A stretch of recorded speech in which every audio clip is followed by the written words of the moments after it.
कथा विश्व चॅनलवर आज आपण ऐकणार आहोत ओढ मिलनाची ही कथा ऑडिओ स्वरूपात। पहाटे 5चा गजर झाला तशीच स्वरा लगबगीने उठून आवरायला लागली। आज खूपच उत्साहात होती स्वारी, कारणही तसेच होते। तब्बल 6 महिन्यानंतर ती मयंकला भेटणार होती। 8 वाजता मयंक पोहोचणार, तेव्हा त्यापूर्वी तयार होऊन एअरपोर्टवर जायचा तिचा प्लॅन होता। आंघोळ करून आली तशीच ओल्या केसांना सुकवत स्वतःला आरशात निरखून बघताना तिला त्यांच्या लग्नानंतर मयंक सोबतची पहिली सकाळ आठवली। त्या दिवशी ती अशीच नुकतीच नाहून आलेली। मयंकच्या आवडीची लाल रंगाची साडी नेसून तयार झाली आणि आपल्या ओल्या केसांना सुकवत असताना मयंकने हळूच येऊन तिला मिठी मारली।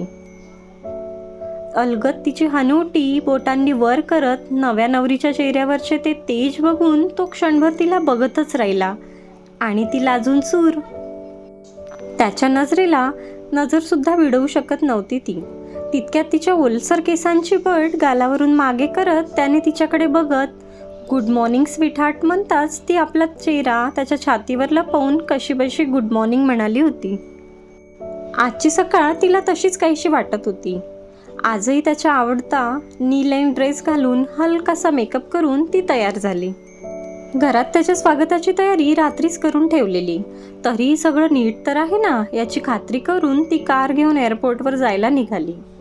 कधी एकदा मयंकला भेटते असं झालेलं तिला। स्वरा आणि मयंक हे एक नवविवाहित जोडपे, दोघांचे अरेंज मॅरेज। स्वरा दिसायला अतिशय नाजूक प्रेमळ स्वभावाची एक लहर तिच्या चेहऱ्यावर स्पष्ट दिसायची। चाफेकळी नाक, बोलके डोळे तिच्या सौंदर्यात अजूनच भर पाडायचे। साधारण राहणीमान असलेली ही स्वरा बघता क्षणी कुणालाही आवडेल अशीच गोड असली तरी तिला तिच्या मनात घर करेल असा कोणी आजवर भेटलाच नव्हता। शिवाय तिचा जरा लाजाळू स्वभाव सुद्धा आड यायचाच। IT कंपनीत चांगल्या पदावरती नोकरीला होती अशी ही सर्व गुणसंपन्न स्वरा मयंकला पहिल्या भेटीतच खूप आवडली। मयंक एका इंटरनॅशनल कंपनीत नोकरीला। आकर्षक व्यक्तिमत्व, पिळदार शरीरयष्टी आणि चेहऱ्यावर आत्मविश्वासाचे तेज असलेला मयंक स्वराला पहिल्या नजरेत मनात घर करून गेला। दोघांचे लग्न धूमधडाक्यात पार पडले। लग्नाला आठवडा होत नाही तोच त्याला 6 महिन्यांसाठी विदेशी जाण्याची संधी चालून आली। लग्नापूर्वी जरा कल्पना होतीच तिला याविषयी, पण इतक्या लवकर सगळ्या प्रोसेस होऊन लगेच जावे लागेल असं वाटलं नव्हतं। तशी कल्पना त्याने लग्नापूर्वी स्वरालाही दिलेली। शिवाय शॉर्ट टर्म ट्रिप असल्याने तिला घेऊन जाणे इतक्यात शक्य नव्हतेच। नुकतंच लग्न झाल्यावर हे गोड दिवस अनुभवावे अशी मनापासून खूप इच्छा असूनही त्याला स्वरापासून काही महिने दूर जावे लागले। स्वराने याबाबत त्याला खूप समजून घेतले। 6 महिन्यांचा तर प्रश्न आहे, नंतर आयुष्यभर आपण सोबत आहोतच असं तिने मोठ्या विश्वासाने त्याला म्हटल्यावर तो तिच्या अजूनच प्रेमात पडला। फोन व्हिडिओ कॉलवर एकमेकांना बघत 6 महिने संपले खरे, पण हा काळ अगदी 6 वर्षांप्रमाणे भासलेला। आज दोघांनाही एकमेकांच्या भेटीची ओढ लागली होती। मयंकची नजर स्वराला शोधत होती आणि स्वराची सुद्धा काही वेगळी अवस्था नव्हती। एअरपोर्टवर पोहोचताच मोठ्या आतुरतेने ती त्याची वाट बघत होती। काही वेळातच तो समोरून येताना दिसला तशीच तिची धडधड वाढली। त्याचीही नजर तिच्यावर पडली तसाच तो एकटक तिला बघत तिच्या दिशेने येत होता। दोघांच्याही चेहऱ्यावर या भेटीचा आनंद ओसंडून वाहत होता। तो जवळ आला तशीच तिच्या हृदयाची धडधड अजूनच वाढली। नजरेनेच क्षणभर ते एकमेकांशी बोलत होते। एकमेकांच्या डोळ्यात बघताना ती एका वेगळ्या विश्वात हरवली। त्याला डोळे भरून बघताना या भेटीची आतुरता तिच्या चेहऱ्यावर स्पष्ट दिसत होती। तो तिचे हे भाव अगदी अलगद टिपत तिचं सौंदर्य न्याहाळत होता। I missed you so much Swara असं मयंक अगदी मनापासून प्रेमळ भावनेने म्हणताच ती भानावर आली। त्याच्या चेहऱ्यावर खिळलेली तिची नजर स्थिर ठेवून ती लाजतच उत्तरली, आय मिस्ड यू टू, चला निघूया। दोघे घरी जायला निघाले। स्वराला कार ड्राईव्ह करताना पहिल्यांदाच बघितले होते त्याने। ती कार ड्राईव्ह करताना तिच्या चेहऱ्यावरचा आत्मविश्वास तिच्या सौंदर्यात अजूनच भर पाडत होता। कधी एकदा स्वराला मिठीत घेऊ असं काहीसं झालेलं त्याचं। मयंक एकटक आपल्याला बघतोय हे तिला कळत होतं। तिलाही ते आवडलं होतं।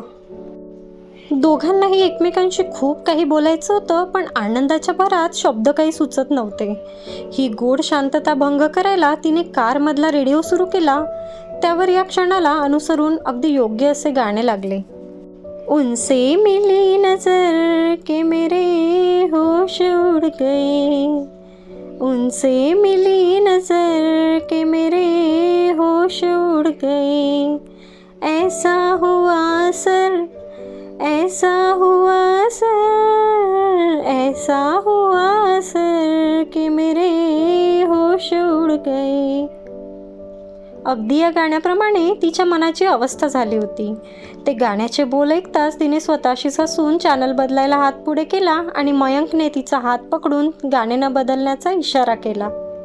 त्याच्या स्पर्शाने तिला अंगावर रोमांचक काटा आला. स्वतःचा हात पटकन बाजूला घेत ती म्हणाली, कार ड्राईव्ह करताना असं डिस्टर्ब करू नये. तिच्या या वाक्याने दोघांचे प्रेमळ संभाषण सुरू झाले. त्याला हा क्षण खूप आवडला होता. काही वेळातच ते दोघेही घरी पोहोचले. दार उघडताच घरातून येणारी सुगंधी लहर त्याला स्पर्शून गेली. हॉलमध्ये त्याच्या स्वागतासाठी तिने छान तयारी केली होती. समोरच्या टेबलावर त्याची आवडती जरबेराची फुले अगदी सुंदररित्या मांडलेली होती. गुलाबांच्या पाकळ्यांनी हार्टचा आकार तयार केलेला होता. त्यावर स्वराने लगेच वेलकम बॅक स्वीट हार्ट लिहिलेला केक आणून ठेवला. छान मेणबत्त्या लावल्या. घरात सर्वत्र एक वेगळाच सुगंध दरवळत होता. दोघांचं हे घर स्वराने खूप सुंदर सजविले होते. घरात येताच त्याला अगदी प्रसन्न वाटले. चला आता पहिले फ्रेश होऊन या तुम्ही, असं स्वराचा प्रेमळ आदेश मिळताच मयंक भानावर आला. फ्रेश व्हायला आत गेला तसंच त्याला अजून एक सरप्राईज मिळाले. बेडरूममधल्या भिंतीवर स्वराने दोघांचे एकत्र घालवलेल्या काही गोड क्षणांचे फोटो लावलेले होते.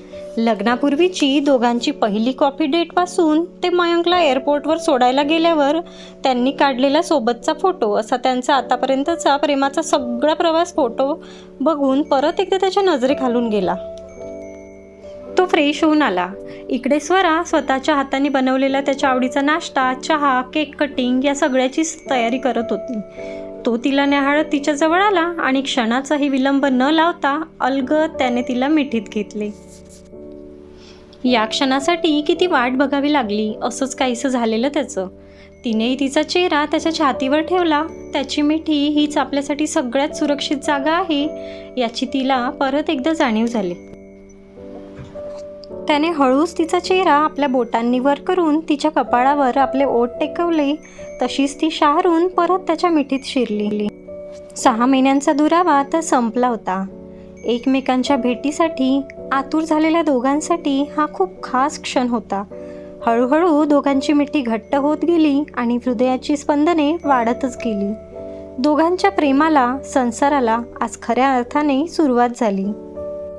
तर मग ही दोघांची गोड प्रेमकथा तुम्हाला कशी वाटली हे नक्की कळवा आणि अशाच छान छान कथा ऐकण्यासाठी चॅनलला सबस्क्राईब करायला विसरू नका. धन्यवाद.